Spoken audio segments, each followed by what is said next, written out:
science and nature are bigger than us. 6 memos for humankind. This is the last evening of the Italian Space and Science Festival, organized by the Italian General Consulate in Frankfurt and the ESOC-EUMETSAT Italian Culture Club. My name is Paolo Ferri. Tonight we'll take you to a long journey in space and time, and we begin with the origin of the solar system in the depth of space.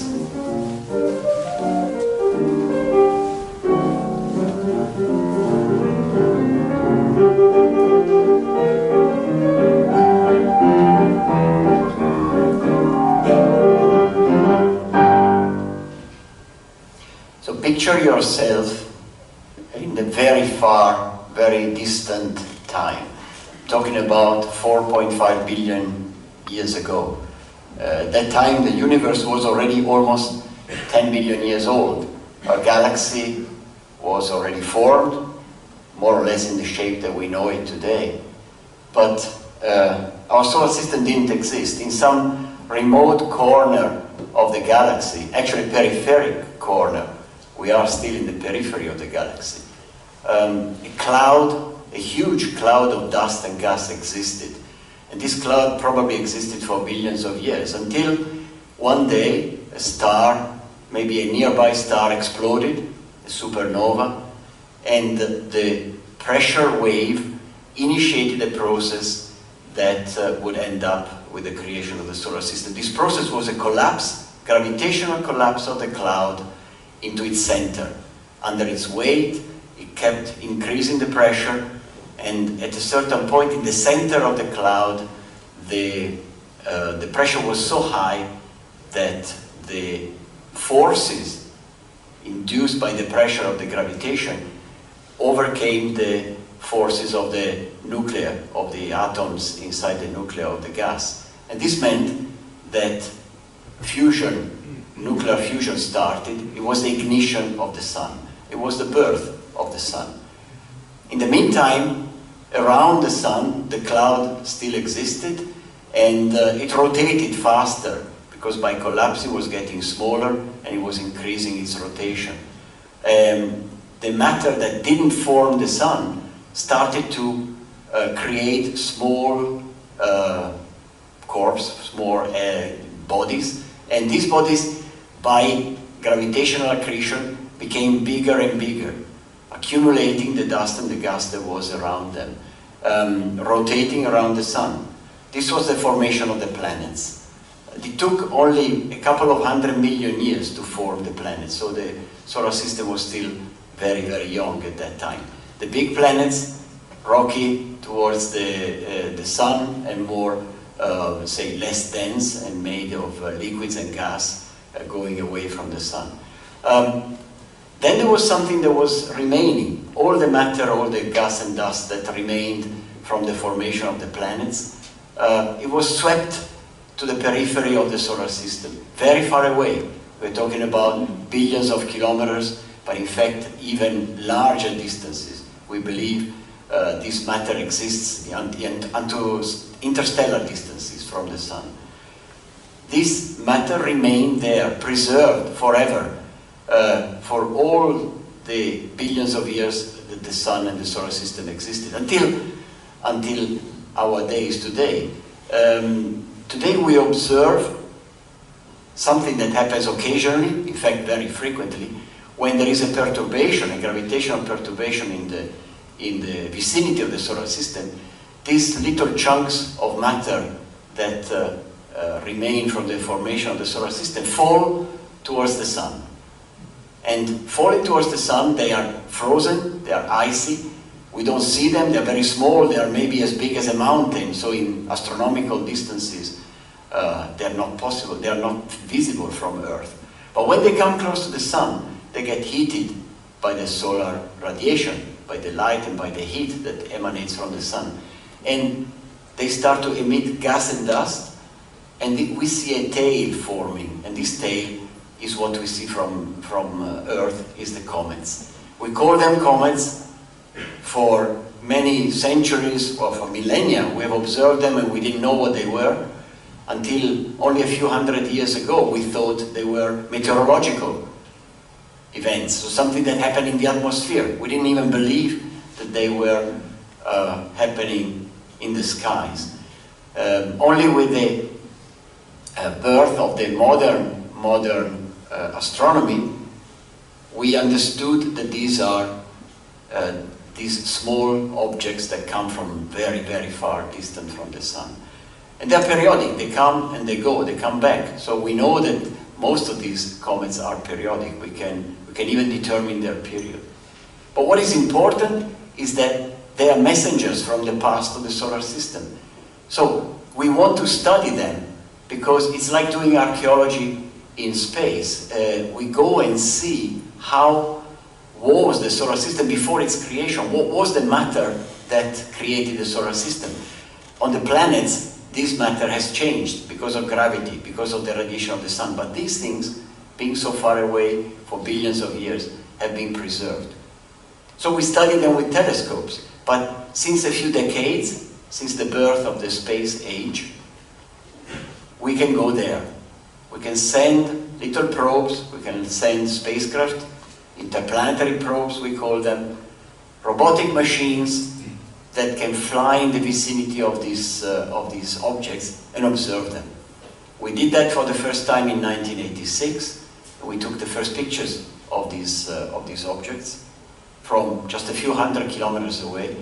But then, recently, 10 years ago, one of our space probes, called Rosetta, landed on one of these objects. The nucleus of a comet of the size of 4 kilometers, so as big as the Mont Blanc, almost as big as the Mont Blanc. We managed to land on it. We collected an enormous amount of information about comets. And the scientists consider comets not only important because they show how the original matter of the solar system was composed of, but they have also theories that link them to our life on Earth, and in particular on two aspects. Did comets, for example, bring water onto the surface of the Earth? This was a quite widespread theory. It is still such a theory. The fact that the Earth, as actually the only planet in the solar system, has liquid water on the surface is a mystery. We don't know exactly why this happened. And it's very important for the creation of life on the Earth.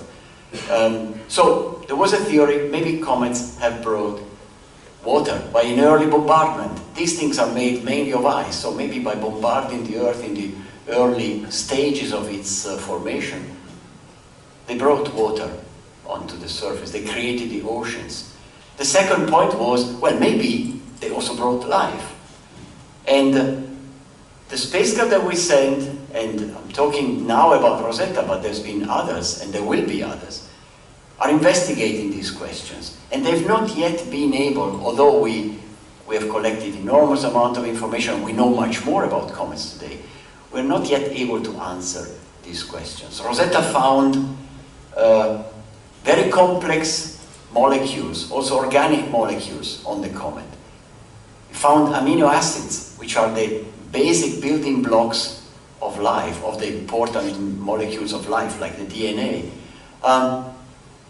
But we don't know yet, well, we know that these things existed very early. So the complex molecules, organic molecules, the one which are the basis of life on Earth, existed already 4.5 billion years ago, before the sun was formed. But we don't know yet the processes that went from amino acids into the creation of life. And the second point on the water, in fact, Rosetta found a negative proof. In looking at the type of water, the isotopic composition of water of the comet that Rosetta visited, we could conclude that that type of water has nothing to do with the water that we have on Earth, or is very different in terms of isotopic composition, which means that certainly that type of comets have not brought water. This doesn't mean that the theory of the early bombardment is false, but it means that we have to continue sending spacecraft, to continue collecting information to create new theories. This is what the scientists are doing today. New theories of the formation of the solar system, new theories of the evolution of our planet. So it is actually a long journey which has just started. It has started practically 400 years ago with the birth of modern astronomy. It has had a major jump now in the last few decades with the birth of space astronomy. But the journey will have to continue and will continue in the coming years. Thank you.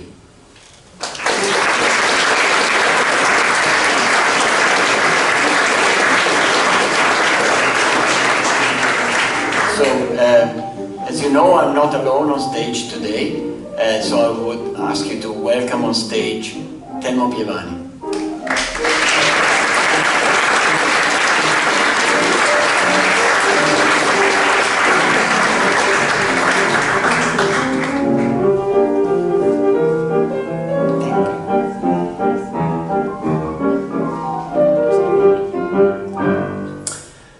Yes, it was a great journey in the evolution of the universe, the planets, comets, and of our system.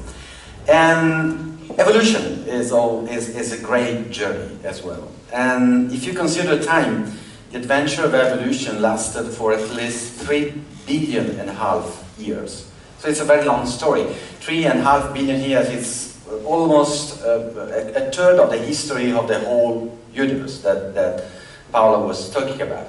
So now let's imagine, like in a metaphor, let's imagine to condense all this incredible amount of time into a single solar year. So something like a calendar of life, in a situation in which you have to imagine that all this time had passed from January 1st to December 31st.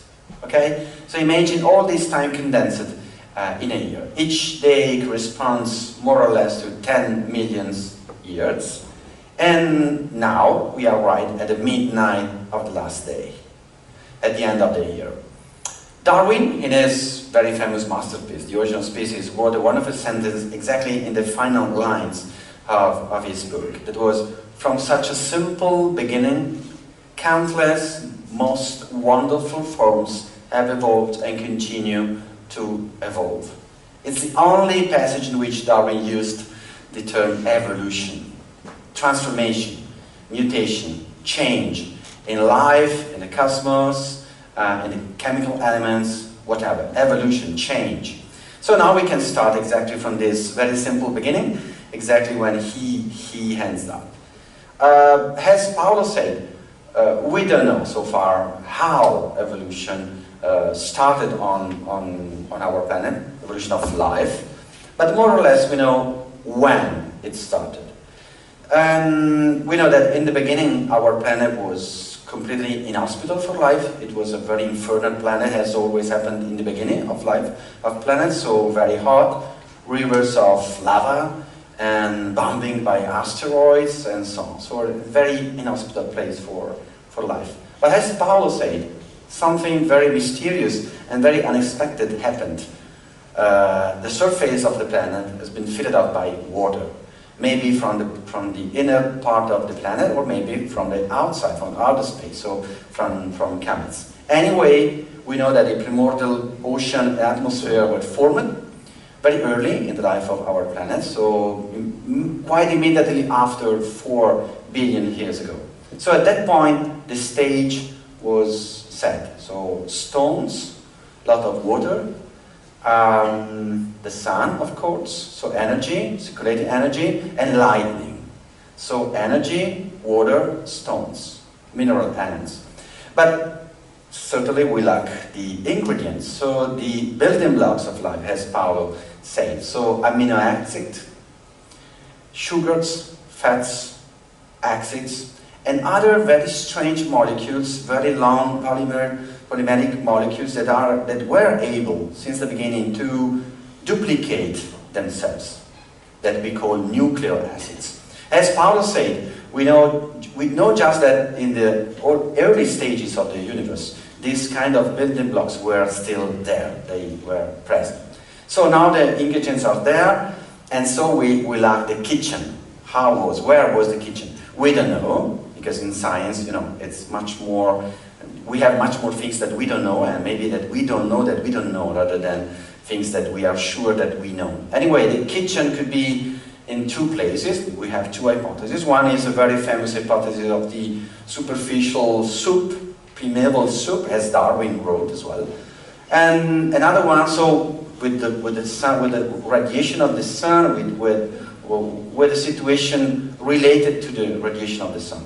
The other hypothesis is that life started in a completely different place, near to the hydrothermal springs, so in a completely dark situation, but with the heat of the internal part, with the geothermal heat from the Earth. Anyway, we know approximately that at that time something happened, like something like fats producing membranes that were able to close it up, able to close within this something like bubbles of water, these ingredients that they were able to be interrelated. They were able to do metabolism, and so to eat something from the external part of the bubble and then produce dust. And in this case, they were able to increase their size, increase, and we think that some way, in a mechanical way, they started to be able to split into bubbles, and then two, and then two.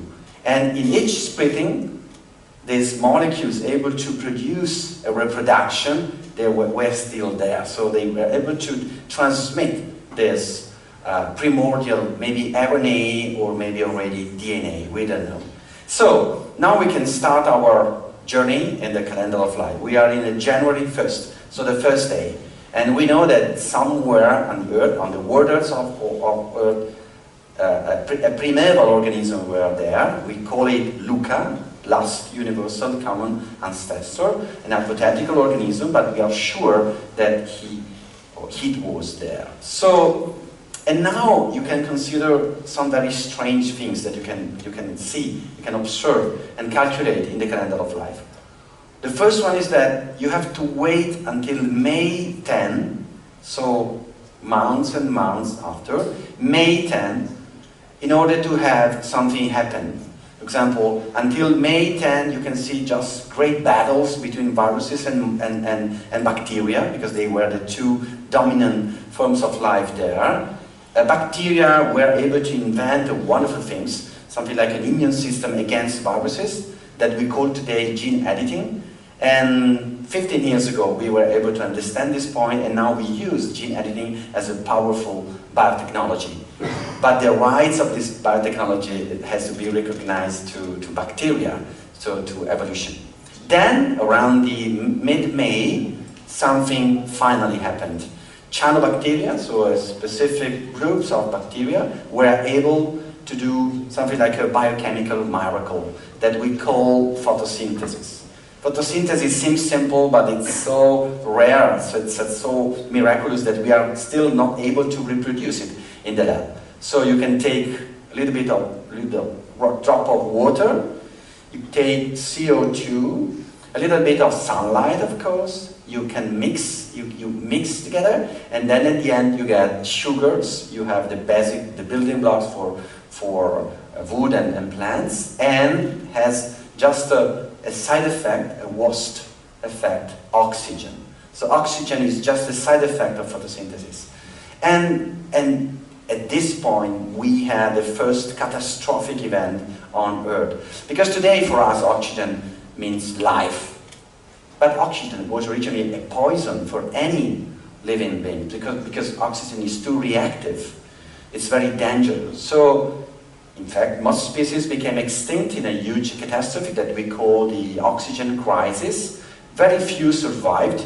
And we can observe them still today because they are the bacteria able to live in a completely anoxic situations, like the metabolic and digestion system of ruminants, for example, but they are now very peripheral. And few survived, and few among the few were able to do something wonderful. They were able to breathe this oxygen. So they invented respiration. So at that time, the evolution started to have this something like a rhythm. So like like in a breath. So inhale and exhale. So photosynthesis and respiration. Photosynthesis and respiration. This is the basic logic of life on Earth. And the oxygen crisis teaches us also another very important thing, that life changed the planet. Life filled the oxygen, filled the atmosphere with oxygen. So life changed the planet. So life is a geophysical power in this planet. So now rapidly, you can see in the calendar of life, we have to wait until May 27 in order to see the evolution of cells with nucleus, so eukaryotic cells.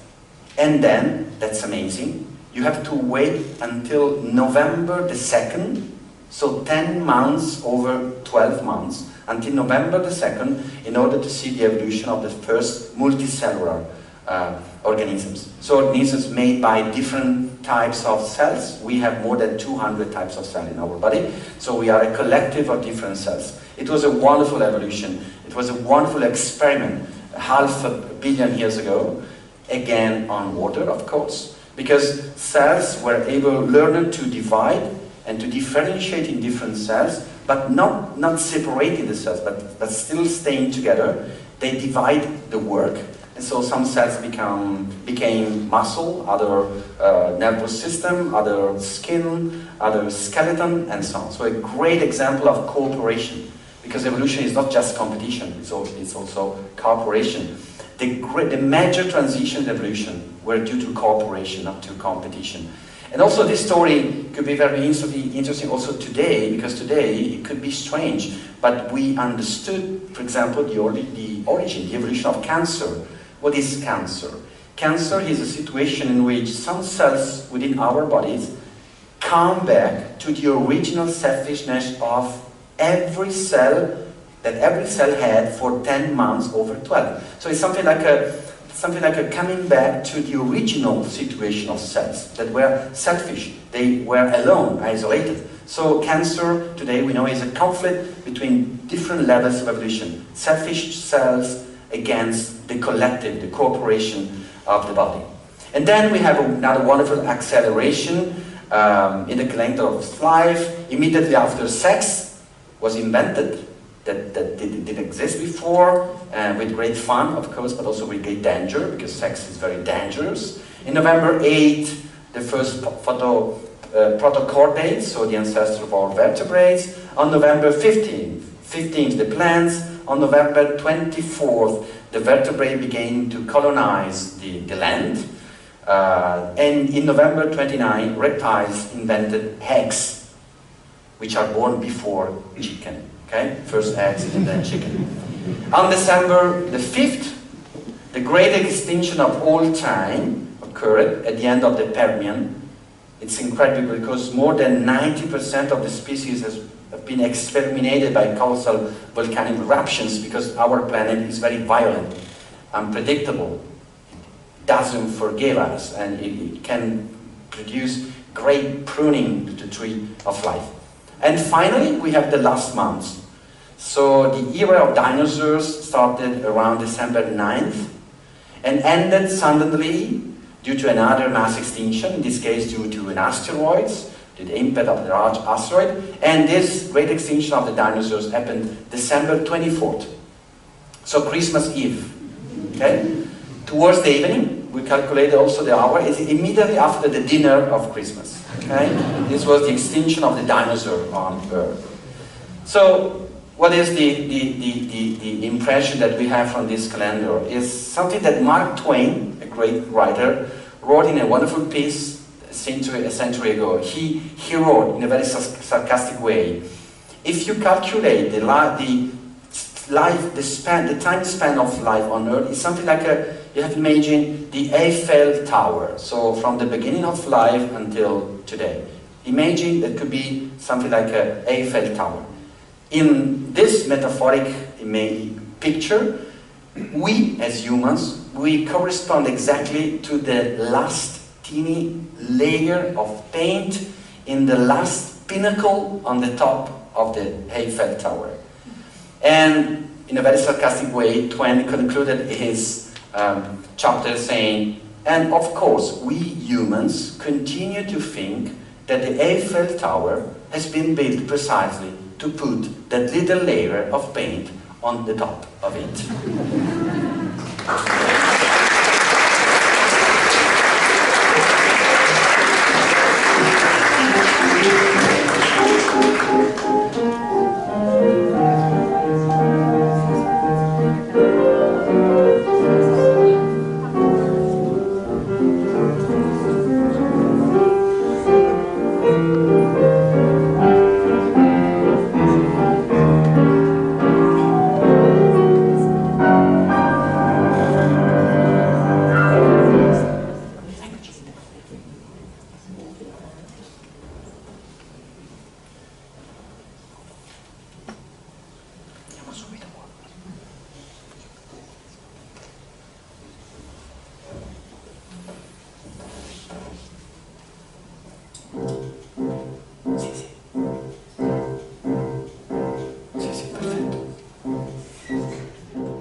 born, they live, and they die. And our sun, as you heard, was born about 4.5 billion years ago.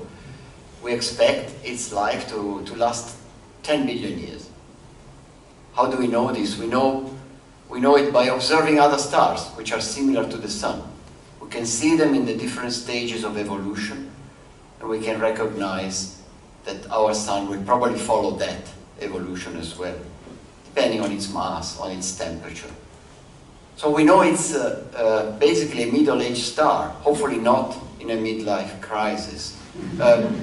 It's a star, fortunately, that is very stable. It's in a sort of plateau of activity. after the very exciting early hundreds of billions of years, and in expectation of the extremely exciting final ones. So we are in a stability plateau, which allowed the evolution of life on Earth, the process that Telmo described, thanks to the fact that the sun was very stable. But this stability is on a large scale. The sun has a lot of instabilities on a lower scale. It has daily cycles, sunspots, solar storms. It has a 11 years cycle of its magnetic field, which we know, at least from studying it in the last couple of 100 years. The activity of the sun follows a bit these cycles. It has had certainly over the centuries also changes in activity. But this doesn't mean that it's this change in activity that is influencing the climate today. It has influenced the climate in the past. Today we have the proof that this has nothing to do with the sun, what we are observing today on our climate change. We know that in fact the activity of the sun is in a slightly decreasing trend, while the temperature of the atmosphere is in a constant increasing trend. So we know also that the processes, the different layers of the atmosphere heat up in a different way. So we can demonstrate that the problem of the climate change is definitely created by us. Basically, we have to consider the sun is the source of our energy, of our life, and our job would be to balance this, balance with our activity the incoming and outcoming energy on the planet. Do it on the short term. We struggle every day to balance our energy, but do it also on the long term to preserve this equilibrium which the sun has guaranteed for so many years, and they will guarantee for at least 1 billion years in the future.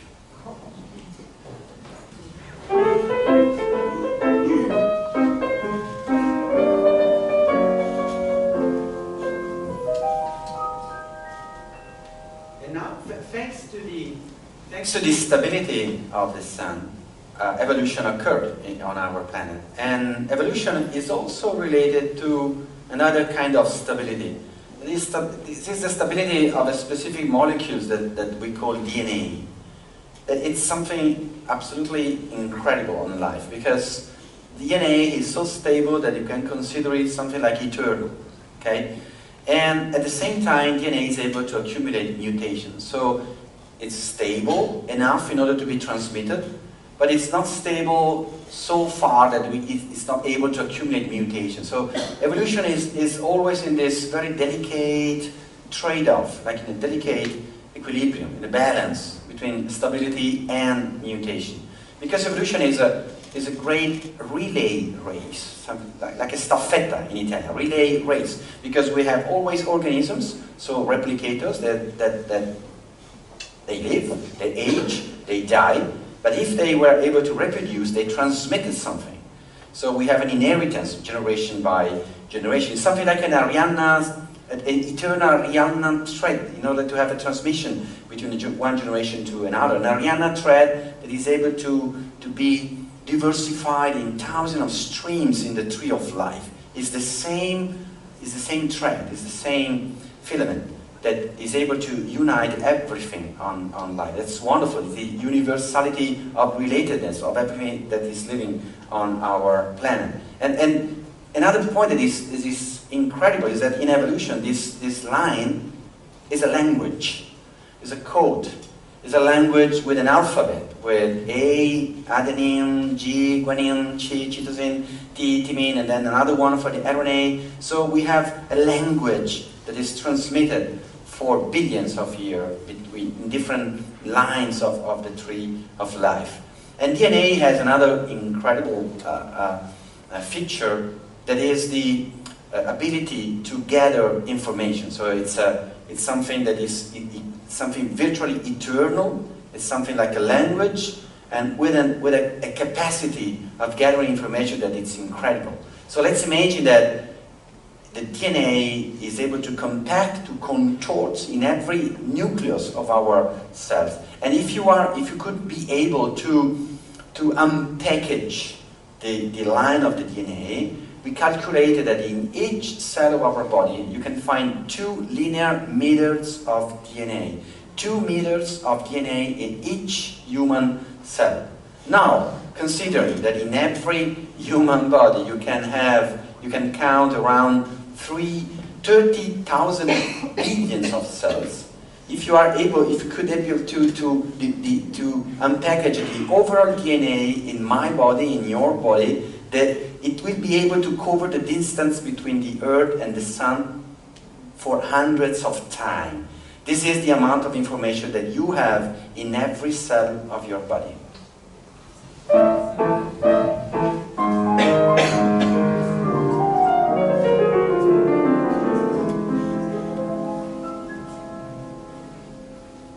We see the sun in the sky because it floods our planet with visible light. We feel the sun on our skin because it floods our planet with infrared light. These are 2 types of electromagnetic radiation that get through the atmosphere. The atmosphere has windows through which this type of electromagnetic radiation comes through. So we can see, we actually evolved to see this type of radiation. And we can feel the heat and enjoy it. But the sun emits practically across the entire electromagnetic spectrum. So it emits radio waves. It emits also high energy waves. So high frequency electromagnetic radiation like X-ray, UV, or gamma rays even. And this is a deadly radiation. And fortunately, thanks to our atmosphere, this radiation doesn't reach, or hardly reaches the surface. The life could evolve thanks to the protection of our atmosphere. But this is not all. The sun also doesn't only emit electromagnetic radiation, but it emits also matter. In fact, we call it plasma. We're talking about charged particles, atomic particles, which get continuously emitted from the sun. This were discovered when we sent the first spacecraft above the atmosphere. And this type of charged particles travel very fast emanating from the sun, and they reach our planet as well. They would also be quite damaging for life on Earth. This would be certainly causing enormous damages on molecules like the DNA, and would have probably, if not prevented, certainly dimmed a bit the evolution of life on Earth. But our planet doesn't only have the atmosphere to protect us from high energy electromagnetic waves, but also it has a magnetic field. The magnetic field forms a sort of shield around the planet, which traps the particles that come from the sun. It basically stops them. They take special movements around the field lines of the magnetic field, but they hardly reach the surface. These 2 elements of protection are guaranteed by our planet, and they are the elements that allowed life to continue evolving and to survive. So basically, the sun, you can see it as a source of vital radiation. Without visible light and infrared light, we would not be surviving. It's a source of life. But it's also deadly radiation that fortunately our planet protects us from.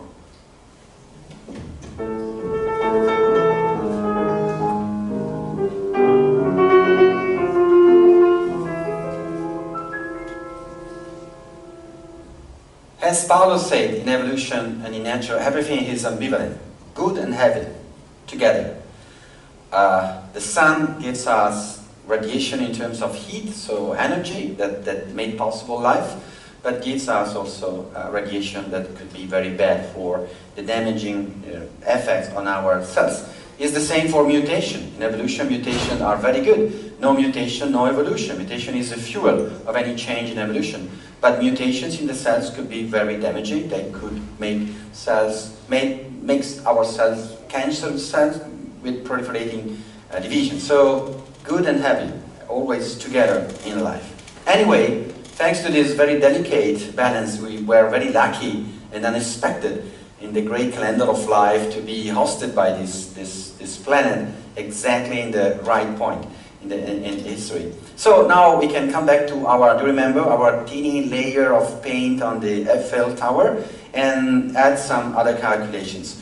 The first mammals, like us, evolved on the calendar of life around December 11th. So during the period of the dominance of dinosaurs. And in that period, mammals, our ancestors were just like shrews, okay? We were all shrews and rodents, okay? Rats. We were famous as the rats of the Mesozoics, living in the interstice left free by the dinosaurs. So we were marginal species, but we're very lucky in terms of the future feature, for example, hot blood, warm blood, so ability to accumulate food, the ability to living on the night and on the cold situation. This was very, very important for us, for mammals, because when the long night of the Cretaceous came, this great night, this vast extinction, destroyed quite all the dinosaurs on Earth, with the exception of 3 families, because you know that 3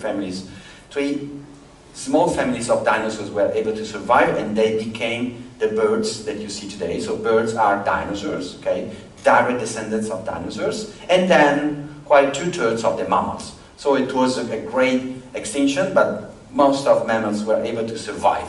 And then the story changed completely. So after Christmas, remember the extinction of Christmas. So then we have in December 26th, so immediately after Christmas, no traces of Homo sapiens, still so far. But that time, that day, the primates like us began to diversify. And then in December 21st, so we arrived to the final day, the common ancestor between us and the chimps evolved in Africa, around 10 a.m., okay, of the last day.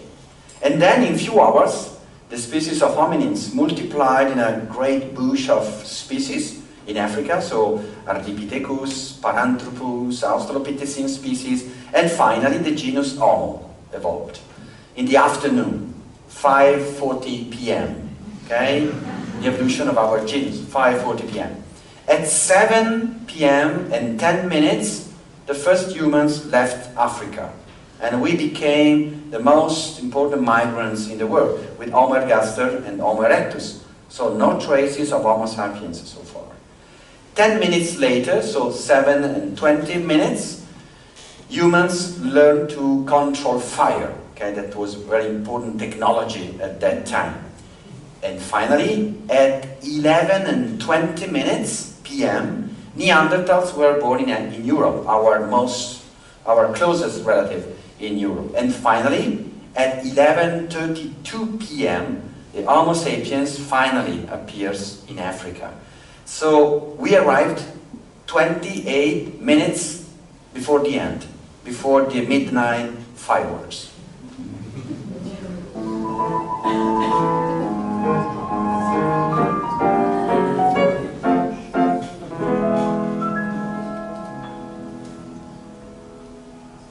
We don't see the high energy radiation of the sun because our atmosphere blocks it. How do we know that it's there? We know it because we send satellites in space. And in fact, we were surprised when the first satellites were sent in space over the atmosphere in the 60s, or in the end of the 50s. They carried detectors for high energy radiation. They thought it could be used to detect whether there was an atomic explosion. It was the Cold War at that time, and tests of atomic bombs in the atmosphere. But they detected X-ray and gamma-ray radiation coming from the stars, coming from the sun, coming from the universe. High-energy astronomy was born thanks to these satellites. We do not see the charged particles that come from the sun, the ones that our magnetic field so gracefully protects us from.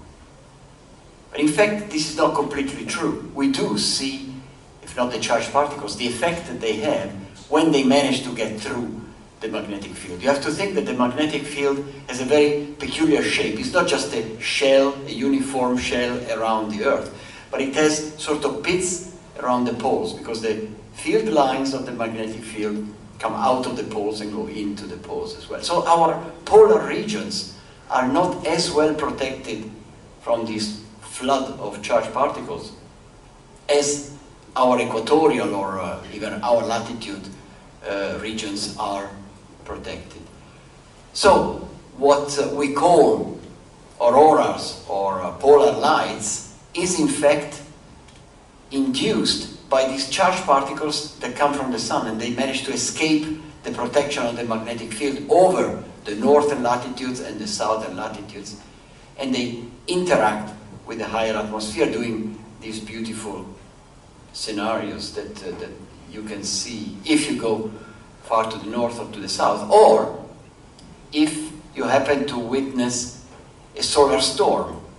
Solar storms are things that happen quite frequently, especially in a period of high activity, like high magnetic activity of the sun, like now. And in fact, you may remember that perhaps a couple of weeks ago, a very strong solar storm, which means an explosion on the sun, which increases the flux of charged particles that reach the Earth, caused these polar lights to be seen even at our latitudes. I've seen pictures of polar lights over Frankfurt, over towns, over Darmstadt even. If our planet, with the atmosphere and the magnetic field, has protected the evolution of life, and has allowed us to come to the very last minutes of the year that Telmo has described up to now, perhaps in the last seconds we have developed technology which actually has not evolved like life. So it has evolved a bit beyond the protection that nature gives us. And in this respect, our technology today, which we are relying upon, infrastructure like the satellites that fly around the Earth and they are not protected by the magnetic field, or our power lines, or even our airliners that fly over the polar regions.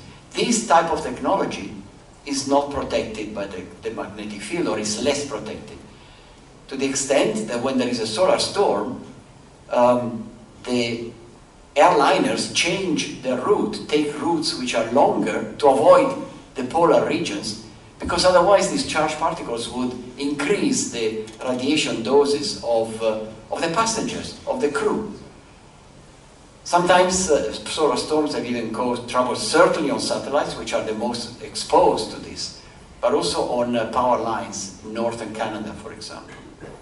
So we've gone a bit beyond the protection that nature has given us with our technology. We have to protect ourselves. And so we have to invent this increased protection of our infrastructure ourselves. And in fact, there is a very, very recent branch of space science, which is called, what deals with space weather, what we call space weather, which actually deals with this, trying to predict solar storms and induce, by reacting quickly, a protection in our infrastructure. It's a young science, also born with space technology, but that today is becoming more and more important because of the infrastructure, the technological infrastructure that we have developed.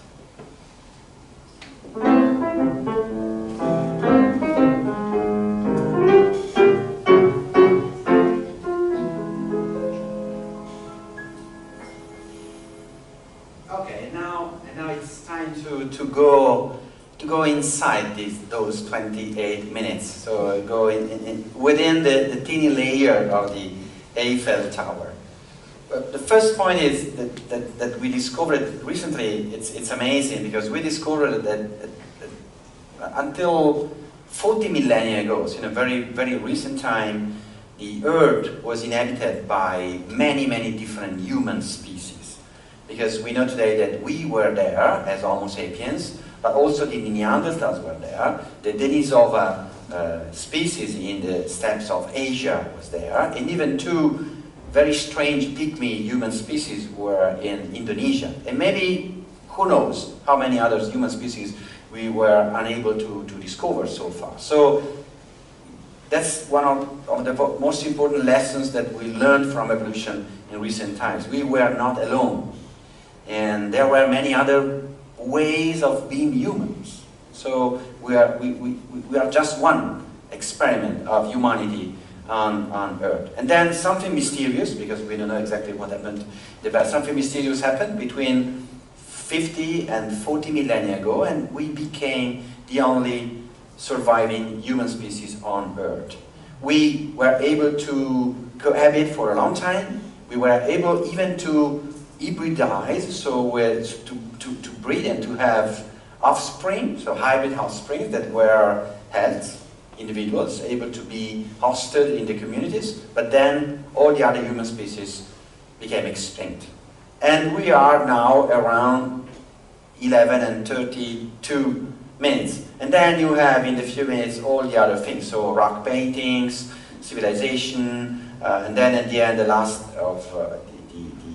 seconds, the end of the Ice Age and the ability of humans to domesticate plants and animals.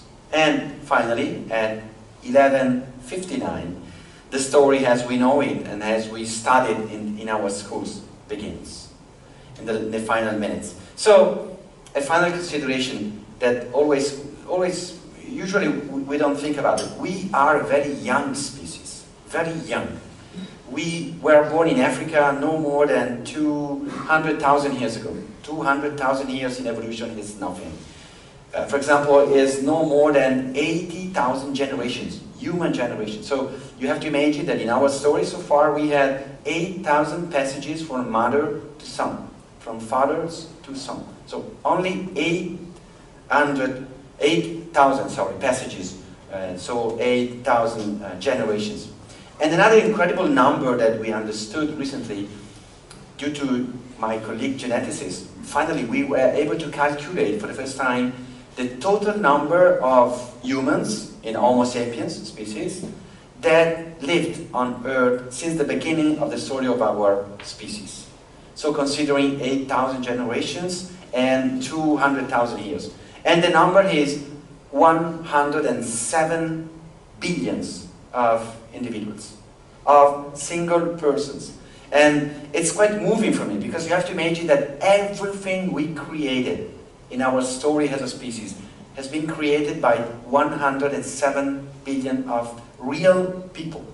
Women and men, and young women, young men. For few of them we know something, so Giulio Cesare or Napoleon, we know the exploits and what they did, but for the majority of these individuals we knew nothing. We know nothing, and they are lost forever like tears in the rain. So it's great because it's a real story of real persons. And finally, DNA is also a story of unity, unity in diversity. That's another very important lesson of evolution. We are all related, and all different, and all related together. So, for example, if you take at random two humans, two individuals, everywhere you like, in Africa, Asia, or Australia, today, I'm quite sure, we are sure, that you will find the same DNA for a percentage of more than 99.9%. So a great uniformity of our DNA, because all humans today came from Africa and came from a small group of African pioneers that lived in Africa around 60 or 70 millennia ago. And then you can enlarge the picture. For example, we know today that we share more than 98.4% of our DNA with chimps. And I'm sorry, I have to say that you share more than 86% of your DNA with earthworms. Okay? And even, if you like, more than 45% of your DNA is shared with bananas. And with any plant that you can find in the planet. Because we are all, really, we are all relatives and all united by this wonderful journey of evolution.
Okay, now it's time to talk about the future. We talk about past, the present, the last seconds.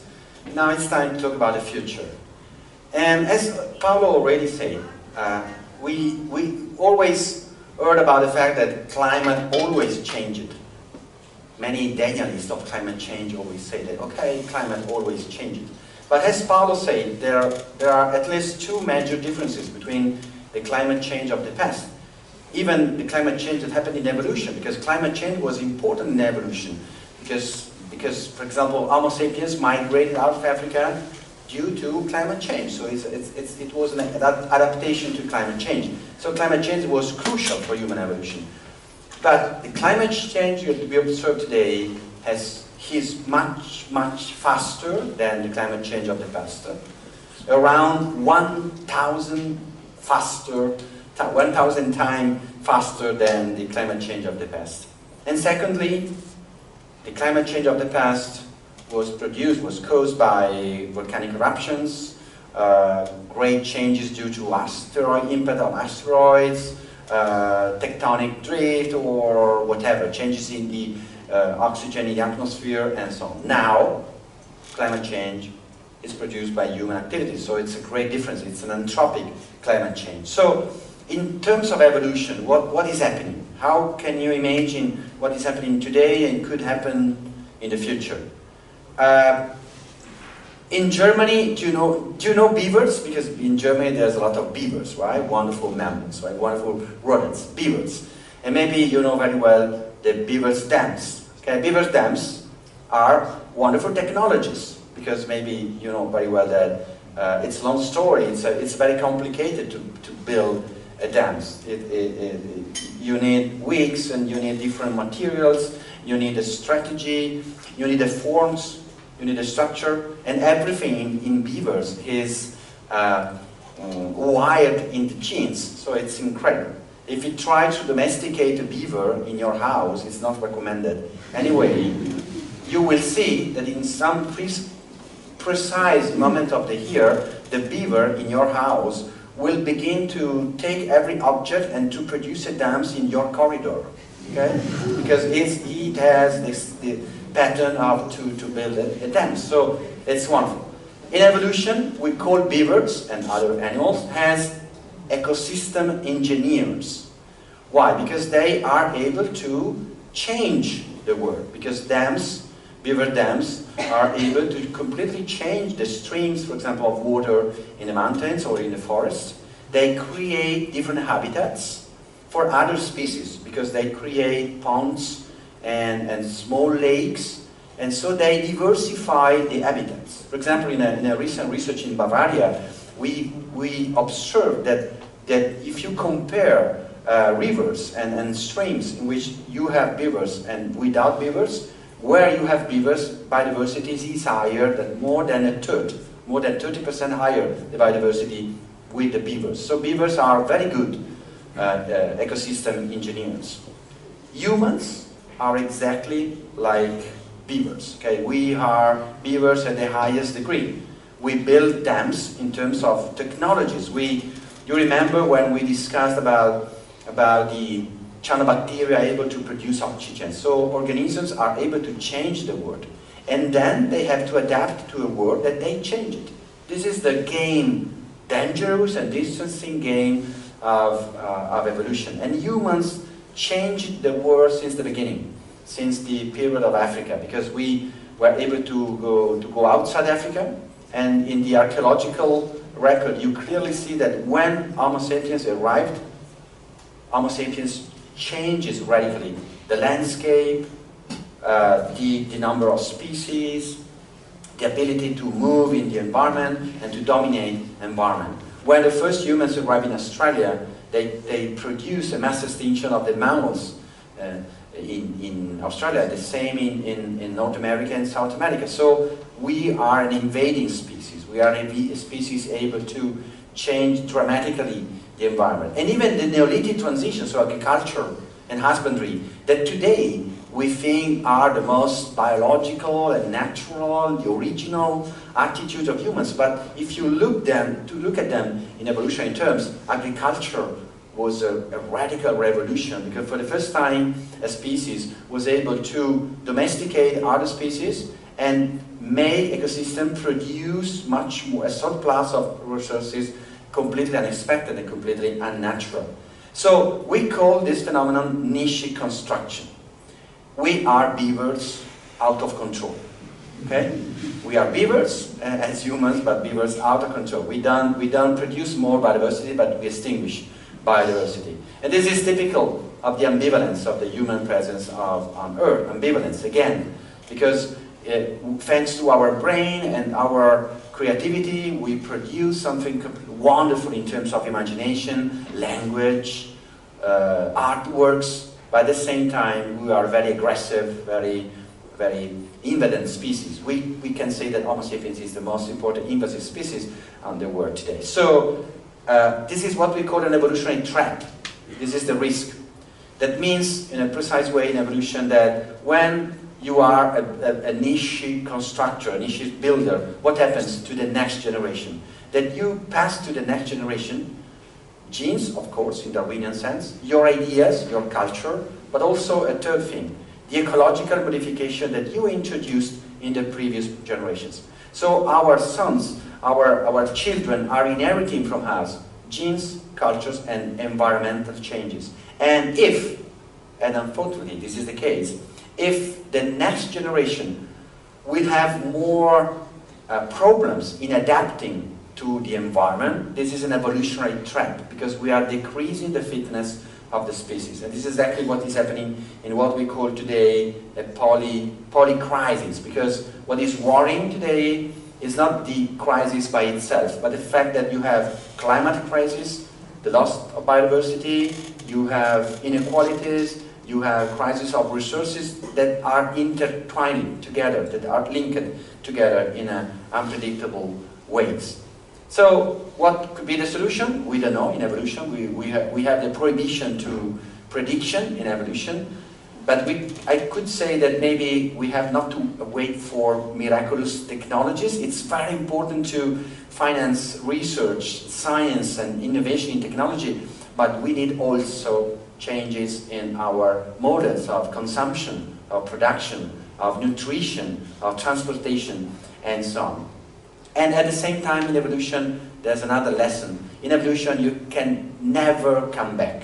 So it's impossible to come back to something like a nostalgic, pristine nature, because we are changing the world since the beginning. So, for example, already in the Neolithic era, more than 80% of the surface of the Earth was inhabited by humans and changed by humans. And even today, the most important regions in the world, where you have the highest biodiversity, are not deserts, are not forests without humans.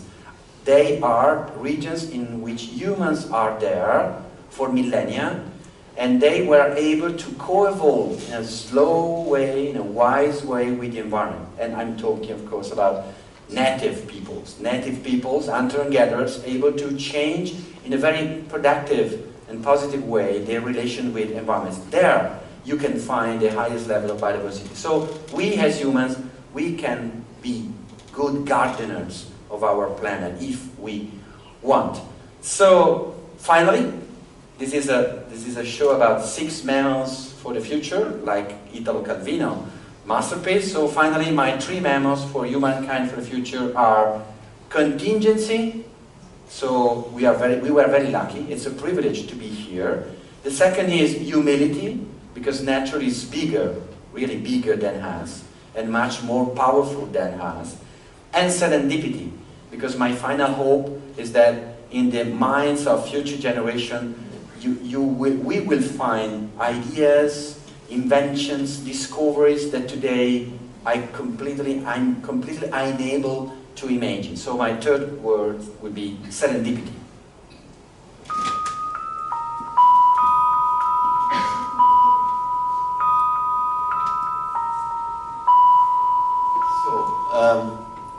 What if we, beavers out of control, do it really wrong and we bring this planet to a status where it's not habitable anymore? What if we ruin everything? We know this is the only planet we have. Do we have a planet B? Or is there a way to find it? I'm afraid the answer today to this question cannot be very positive, even for dreamers like us. Yeah? The first test case we have for a second planet to try is Mars. Mars is, to a large extent, very similar to the Earth. It's a rocky planet. There are not many, and the other two are pretty hot and inhospitable. It's a planet which has, surprisingly, the same rotation period. The day on Mars lasts 37 minutes longer than on the Earth. It's very similar. There's no reason for that. It's inviting. It has the same inclination, very close, the inclination of the rotation axis, which you know is what creates the seasons, the seasonal effects, the seasonal changes on Earth. It's the same, very close to it. But unfortunately, the similarities stop here. The planet is further away from the sun, so it's pretty cold. The average temperature is minus 60 degrees, so not really super pleasant. It's smaller than the Earth, and therefore the gravity on it is 1/3 of the one of the Earth. That's a big problem for animals or beavers that evolved in this gravity to adapt to a 1/3 of the gravity, and there would be no return. We would not be able to adapt to the Earth back. It's a planet which has a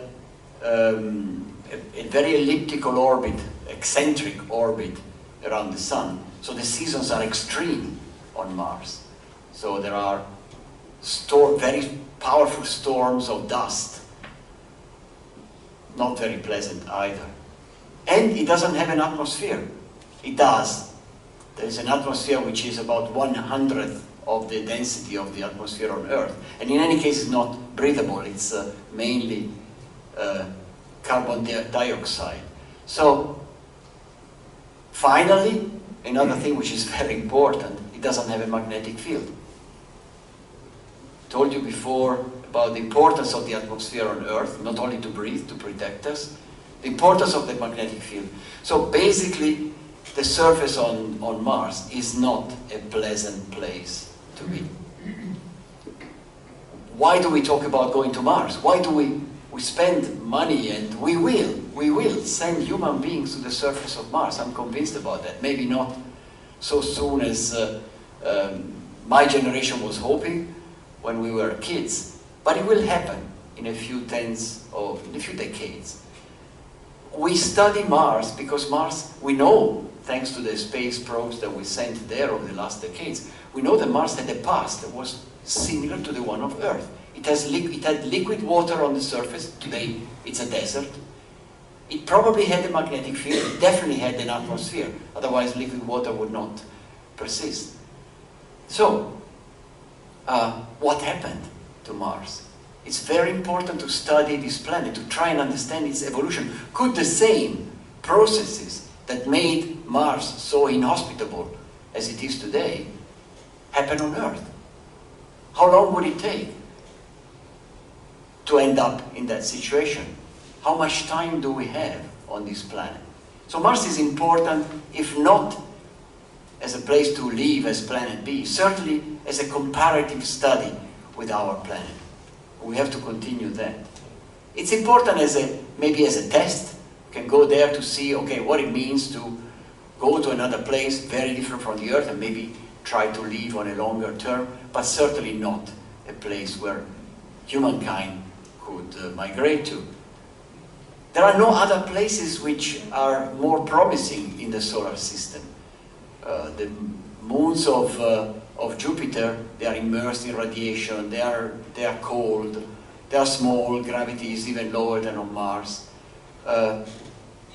Let's not talk about the moons of the further planets. So I'm afraid there is not another place to live in the solar system. And on top of that, it's not only a climatic problem or ruining our environment that can push us away from Earth. One day the sun will die. We better leave this planet before. It's not going to be pleasant when it happens. We have other threats. Asteroids may fall, or comets may fall on the surface. They did in the past, they will happen, it will happen again. So, our planet is not a home for forever, for mankind, for humankind. It's certainly a wonderful place over a certain period of time that we've seen in the past, and probably will be for a long time in the future if we don't ruin it before. But one day we will have to leave it. So do we have a hope to go somewhere else? Since 1995, only 1995, talking about less than 30 years ago, we know that there are other planets out there. The first exoplanet was discovered, so a planet that orbits not around the sun, but around another star. They're very difficult to discover. And again, there we need the help of satellites, of astronomy satellites, of space telescopes. But since we discovered the first one, we know now more than 5,000. They're all very peculiar, because we do not have the technique to go and search really for Earth-like satellites, Earth-like planets, but we're making enormous progress there. So we know that every star in the galaxy has at least one planet, you can say statistically. In this galaxy there are hundreds of billions of stars. And in the universe there are hundreds of billions of galaxies. So you can be sure that out there, there are many, many, many places like the Earth. Maybe you can even suppose that they are identical, same shape, same climate, maybe very similar evolution. But will we ever get there? Today the answer is, it's unthinkable. The distances are enormous. Our technology, even in the wildest dreams, cannot make it. But is this a reason not to dream? Is this a reason not to believe that one day we will be able to do interstellar travel? That's what I'm talking about. I think it's not. I think our humankind evolved thanks to dreams. Dreams made possible the transition from the unthinkable to the possible. So I believe it is our duty to believe and to work towards an unthinkable target, which is leaving the planet, not to go to Mars, that's probably possible, not to go to Jupiter, but to go to very far away stars. Even if today it looks like a children's dream. On the other hand, as we've heard tonight, until then, and it will take a very, very, very long time, if it ever happens, the only spaceship we have is the planet Earth. So we better preserve it. We better behave as good beavers, I would say. I don't know how to say. The opposite of beavers, out of control. My memos for humankind are responsibility, because I wanted to use humility, but Telmo had used it before. Responsibility because we have to treat our environment and our planet, our resources, our energy balance with the sun in a responsible way. Curiosity because science is our only hope for the future. If we abandon our curiosity, we will stop learning, we will stop progressing, we will stop even evolving, or at least evolving towards a better future. And perseverance, because we have to keep working for a future on this planet and perhaps beyond that will serve the future of our humankind. Thank you very much.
struggling with the microphone.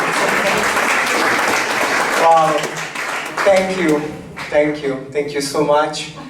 I mean, it was an honor for me to organize this show for all of you. So first of all, thank you for coming here tonight. We really appreciate it.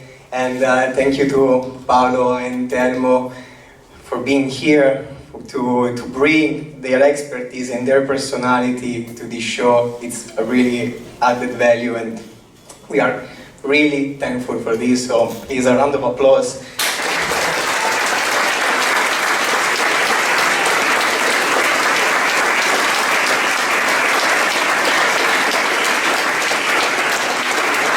I would like also to thank you, Marta Cametti, because you know all the music that you hear tonight is originally composed by her, so it's all new, all made by Marta. So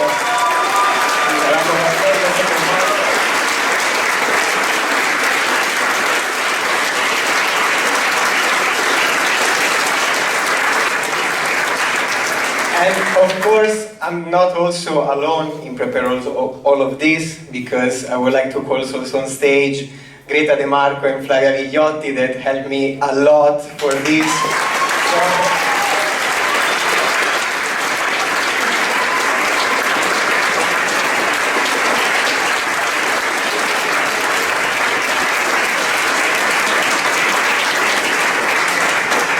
As you may know, all of this was possible, and I really would like to thank you so much, the ESOC and the EUMETSAT Italian Cultural Club, but also the Italian Consulate, and specifically Massimo Darchini, the consul, the general consul. So thank you so much, and I would like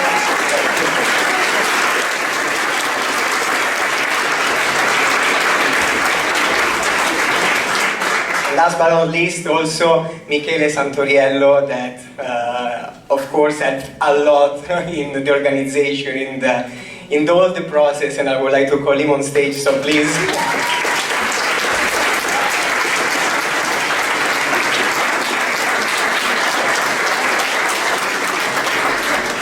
Thank you very much indeed for coming and stay with us this evening. As you have seen, this was a fantastic and very great show. And we have supported this show while we think it was a great idea, a serendipity idea with Telmo and Paolo, together with the fantastic music of Marta and Donato Lo Spalluto, an artistic director. Very, very professional, very smart. A round of applause to Donato, please.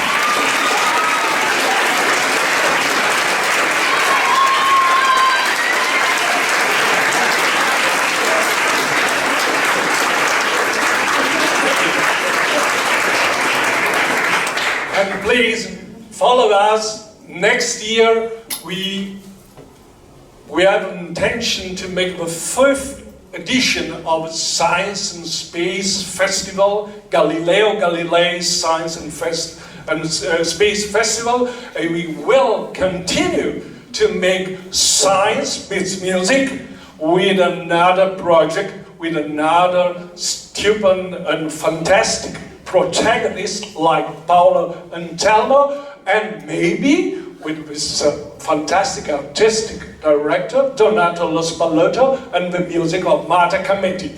Enjoy this evening, and we see us next year. Goodbye, and have fun.